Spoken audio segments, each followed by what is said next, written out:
여러분 안녕하십니까? 새누레TV의 강요엘입니다. 이번 시간에는 종말의 순서에 대해서 살펴보도록 하겠습니다.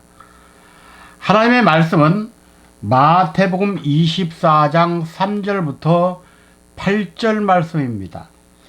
예수께서 감람산 위에 앉으셨을 때에 제자들이 조용히 와서 가로되 우리에게 이르소서 어느 때에 이런 일이 있겠사오며 또 주의 임하심과 세상 끝에는 무슨 징조가 있사오리까 하고 묻는 장면, 또 예수님께서 대답하는 내용이 나옵니다.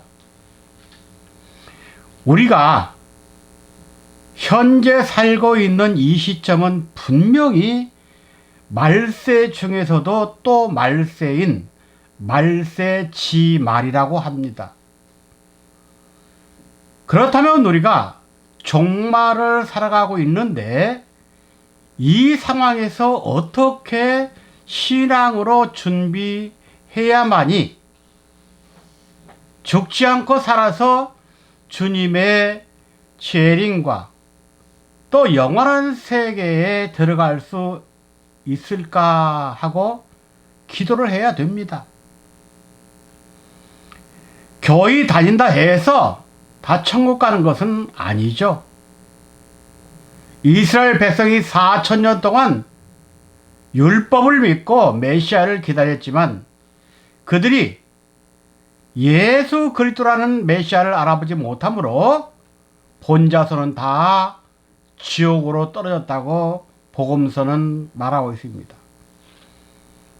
그렇다면 오늘날 우리 시대에도 마지막 때 이분이 오셔서 어떻게 사역하고 어떻게 우리들에게 하나님의 비밀을 대주는가, 그것을 알지 못하면 우리들도 2000년 전의 이스라엘과 똑같이 한마디로 말하면 낙동강 오리알입니다.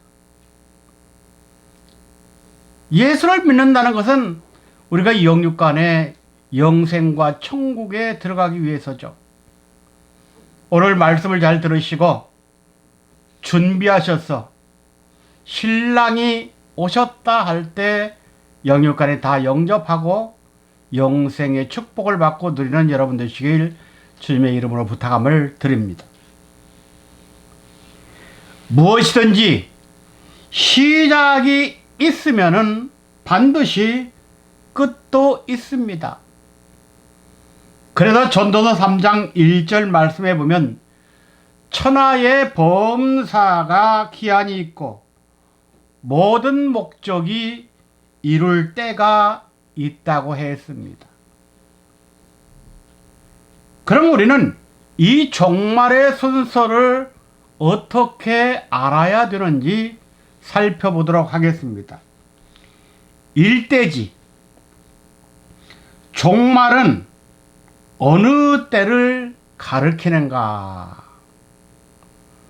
인간들은 상황이 어려우면 종말이다 라고 보통 사용하는 단어입니다.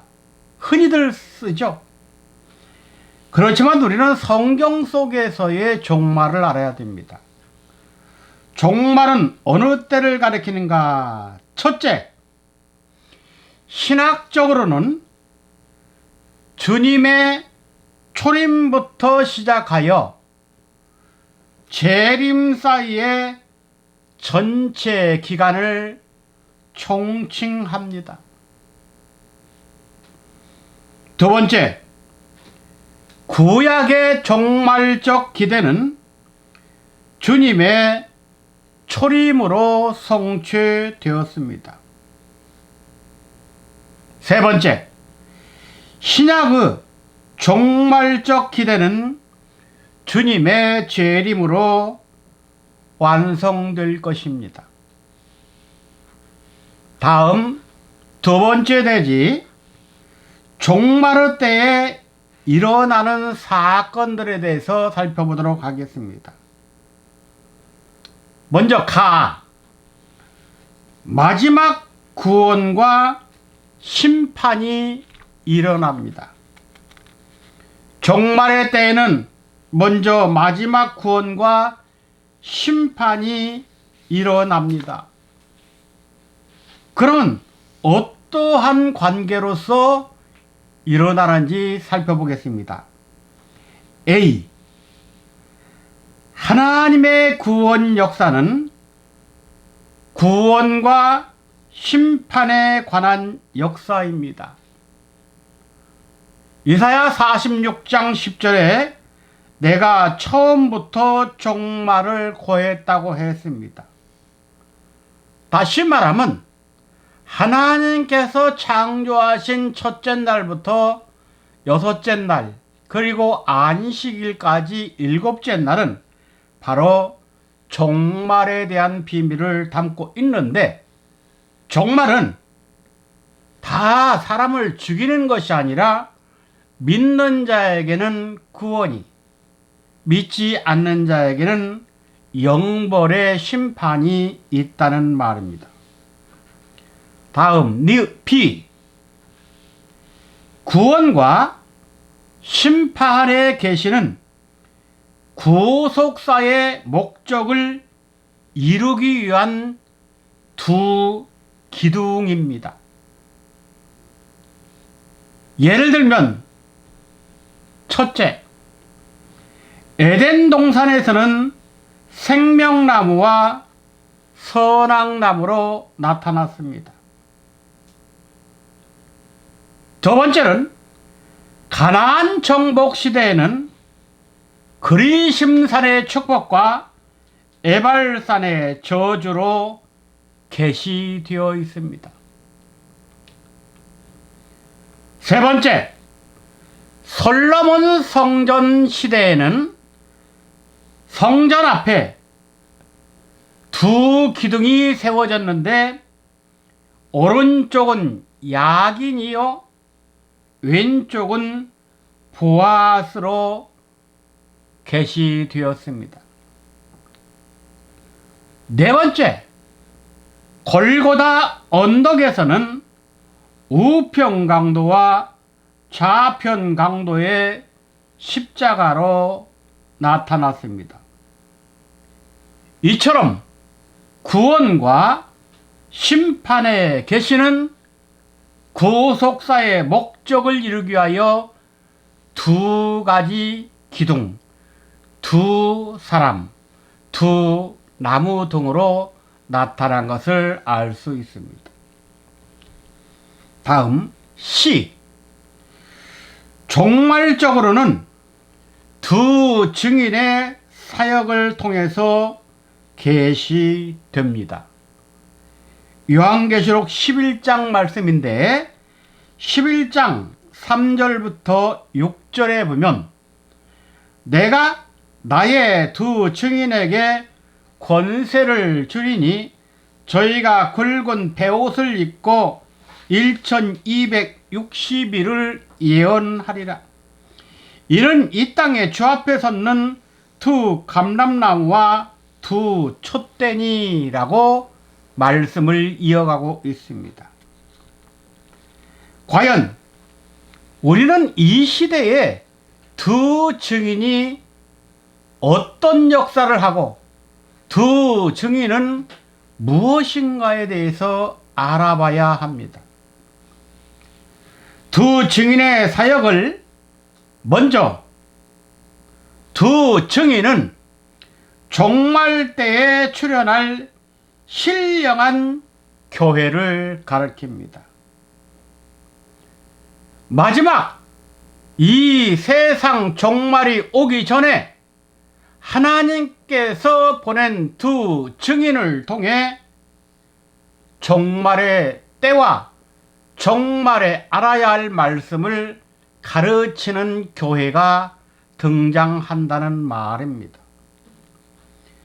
두 번째는 두 증인의 역할은 법정에서 검사와 변호사의 역할처럼 죄에 대한 심판과 회개하는 죄인에게 구원의 메시지를 선포하는 것입니다.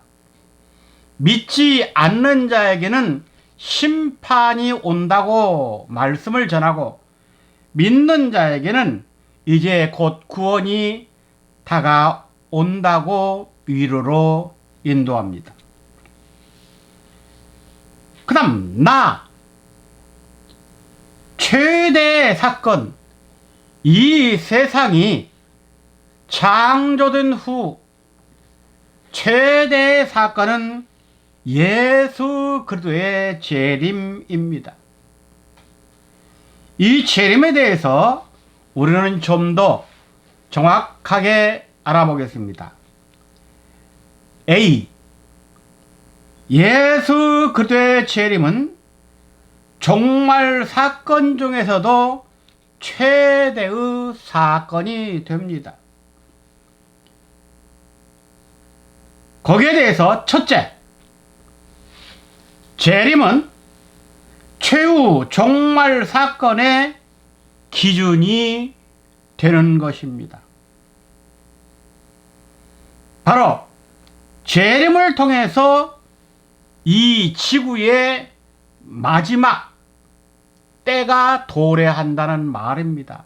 다시 말하면 역사가 끝나는데 재림이 기준이 된다는 말이죠.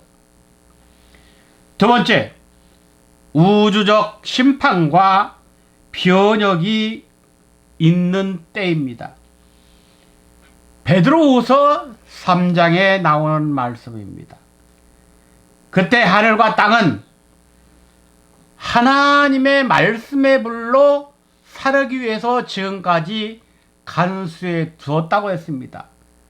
그러니까 이 지구촌에 사는 자들은 지구에서 영원한 천국으로 옮기지 못하면 불사름 당한다는 말입니다. 세 번째, 예수님의 재림을 통하여 죽은 자는 부활하고 산 자는 변화의 세계가 있습니다. 요한복음 5장 28절과 29절에 무덤에 있는 자들도 그의 음성을 듣고 선을 행한 자는 생명의 부활로, 악을 행한 자는 심판의 부활로 나온다고 했습니다. 그리고 살아서 지금까지 하나님을 잘 믿은 성도는 고린도서 15장 51절과 52절 마지막 대주는 비밀의 말씀을 듣고 호련히 변화한다고 했습니다. 그 다음 B. 예수 그리스도의 재림은 종말 사건 중에서 최고의 비밀입니다. 예수님의 재림 사건은 최대 사건이라고 A에서 말씀드렸죠. 이번 B에서는 최고의 비밀이란 말입니다. 그 내용에 들어가서 첫째, 많은 적 그리스도가 출현하여 미혹하는 일이 있기 때문이라고 마태 24장 3절과 4절과 5절은 말씀합니다. 주님의 재림 때가 되면은 하나님의 말씀을 들고 또 기적과 이적을 행하면서 내가 그리스도다, 내가 하나님이 보낸 선지자다 하는 자들이 우후 죽순격으로 나온다는 말입니다. 그래서 사람의 미혹을 받지 말라 했고, 그리스도가 여기 있다 저기 있다 해도 가지 말라 했습니다. 왜 그렇습니까?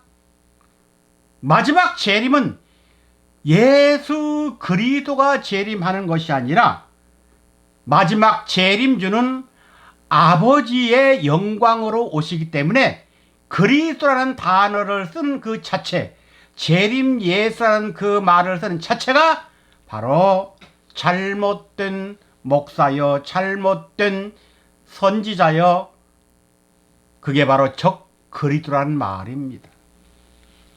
다음 두 번째 내용은 자기 백성에게는 밝히 드러나야 하지만 적 그리스도 눈에는 숨겨져야 하기 때문에 예수님의 재림은 최고의 종말 비밀입니다.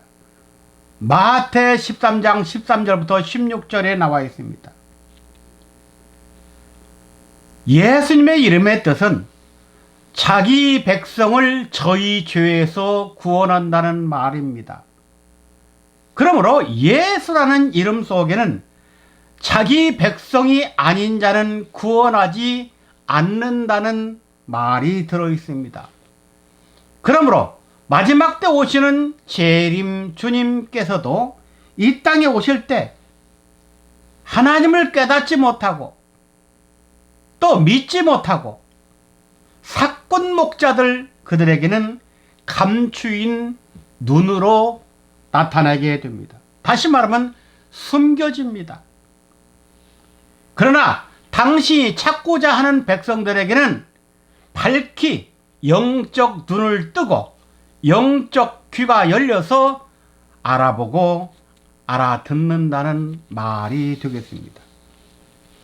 누가복음 8장 10절에 보면 가라사대 하나님의 나라의 비밀을 아는 것이 제자들에게는 허락되었으나 다른 사람들에게는 비유로 하나니 저희로 보아도 보지 못하고 들어도 깨닫지 못하게 하려 함이라 그랬습니다. 다시 말하면 재림 주님이 이 땅에 오셔도 하나님께서 구원받지 못하는 자들 그들에게는 보이지 않고 들리지 않지만 그러나 창세전 그리스도 안에서 예정 있고 구원받을 자에게는 그분의 말씀이 귀에 들려지고 깨달아진다는 말입니다. 그 다음 다 종말 사건의 핵심은 말세에 신령한 교회의 출현에 있습니다. 이 말은 무슨 말이냐면 재림하시는 주님이 이 땅에 오셔서 당신의 사람들을 찾는데 그 찾을 사람들을 위해서 교회를 세운다는 말입니다. 지금까지 예수 그리스도 초림 이후에 2000년 동안 교회는 먼저 사도들을 통해서 역사가 됐지만 그 후 세월이 가면서 많은 타락과 여러 가지 모양으로 사람을 죽이기까지 했습니다. 그래서 하나님은 모든 교회를 인정하시는 것이 아니라 재림 주께서 오셔서 그분이 세운 교회를 통해서 하나님께서 만세 전에 예정된 성도들을 찾겠다는 의도를 말합니다. 그것을 요한계시록 7장에서는 이스라엘의 12지파 가운데서 12,000명씩 뽑아 성부와 성자와 성령의 인을 치겠다는 말입니다. 이들은 요한계시록 14장 1절에 시온산에 어린 양과 함께 서 있는 자들로 이들은 이 땅의 노래가 아니라 영원한 천국의 비밀인 새 노래라는 비밀의 말씀을 깨닫고 나팔 불고 노래하는 자격자들을 말합니다. 바로 이렇게 종말 사건의 핵심은 재림 주님을 영접하는 것도 중요하지만 그분이 세운 교회를 통해서 하나님의 비밀의 말씀을 선포받아야 된다는 말입니다. 세 번째 대지로 종말 사건의 순서를 말씀드리도록 하겠습니다. 과연 종말은 어떠한 순서로 나타날까 하는 것입니다. 거기에 대해서 첫째, 가로 표현하겠습니다. 가나다, 가, 현대 종말신학의 주장에 대해서 살펴보면 그들은 이렇게 말합니다. 첫 번째, 재림의 징조들이 있다고 했습니다. 마태 24장의 말씀이죠.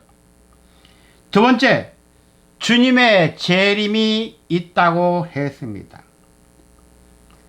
세 번째, 주님이 재림하신 후에 천년 왕국의 출현과 죽은 자의 부활과 산 자의 변화 사건이 있다고 말합니다. 그리고 네 번째는 최후의 심판으로서 이 우주의 구원을 마친다고 말합니다. 그러나 우리는 성경에서 가르치는 대로 깨달아야 됩니다. 그래서 두 번째, 올바른 종말 사건의 순서는 이렇습니다. 첫 번째, 재림의 징조들이 나타납니다. 두 번째, 주님의 재림의 역사가 있습니다.